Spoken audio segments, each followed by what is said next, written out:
Hello developers, this is your PK. Welcome back in our video. So previous వీడియోలో చెప్పిన కదా మీకు మనం ఇన్స్టాగ్రామ్ ఏదైతే పేజెస్ ఉన్నాయో దాన్ని మనం యూజింగ్ HTML అండ్ CSSతో బిల్డ్ చేద్దామని. ఇన్స్టాగ్రామ్ ప్రొఫైల్ ఏదైతే ఉందో నాది, సో అది మనం యూజింగ్ HTML అండ్ CSSతో బిల్డ్ చేయబోతున్నాం. So today is the day 1 of building Instagram profile using HTML and CSS. So let's get in to the topic. So మీరు ఇక్కడ screen పైన చూస్తే ఇన్స్టాగ్రామ్ ప్రొఫైల్ ఏదైతే నాది ఉందో, సో అది మనం బిల్డ్ చేయబోతున్నాం. ఫస్ట్లీ మనం పార్ట్స్ కింద డివైడ్ చేద్దాం. ఫస్ట్ మనకు ఏం కావాలి, సో అక్కడ ఏమని ఉన్నది స్క్రీన్ పైన మనకు బ్యాక్గ్రౌండ్ ఏదైతే ఉందో అది మొత్తం బ్లాక్లో ఉన్నది. సో మనం ఫస్ట్ ఈరోజు సింపుల్గా ఆ బ్లాక్ బ్యాక్గ్రౌండ్ ఎట్లా పెట్టాలో మనం యూజింగ్ HTML అండ్ CSSతో మనం ఈరోజు టాపిక్లో చూద్దాం.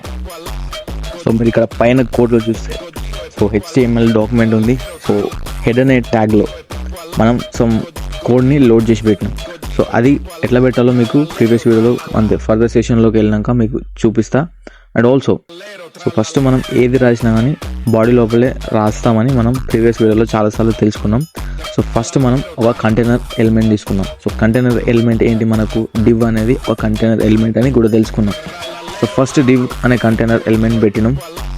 సో తర్వాత మనం కంటైనర్ ఎలిమెంట్కి క్లాస్ అనే అట్రిబ్యూట్ పెట్టినాం. సో పెట్టినాక దానికి వాల్యూ ఏమని ఇవ్వాలి, సో BG-కంటైనర్. ఆ BG-కంటైనర్ అదేంటి, అదొక సెలెక్టర్, CSSలో ఒక సెలెక్టర్ నేమ్. సో ఆ నేమ్ తీసుకొచ్చి మనం ఇక్కడ పెట్టాలి. సో ఇది HTML ఎలిమెంట్, HTML అట్రిబ్యూట్ ఏదైతే ఉందో దాని వాల్యూ ఖచ్చితంగా ఆ CSS సెలెక్టర్ మ్యాచ్ అవ్వాలి. సో మనం div అనే కంటైనర్కి క్లాస్ అట్రిబ్యూట్ పెట్టినాక దాని వాల్యూ ఏమని ఉన్నది, BG-కంటైనర్ అని ఉంది. సో మనకి ఇక్కడ CSS సెలెక్టర్లో ఏమని ఉన్నది, సేమ్ BG-కంటైనర్ అని పెట్టినాం. సో పెట్టినాక దాంతో వాల్యూస్ ఏమని ఉన్నది, బ్యాక్గ్రౌండ్ కలర్ అని ఉన్నది అండ్ ఆల్సో ప్యాడింగ్ అనేది. ప్యాడింగ్ అంటే కొంచెం స్పేస్ అనేది మనకు వస్తుంది అన్నట్టు. సో సింపుల్గా మీరు ఇక్కడ అవుట్పుట్ చూస్తే ఫస్ట్ ఇట్లా ఉండే వైట్ కలర్లో మనం బ్యాక్గ్రౌండ్ కలర్ అనేది బ్లాక్ యాడ్ చేసినప్పుడు మనకు అవుట్పుట్ అనేది ఇట్లా వస్తుంది.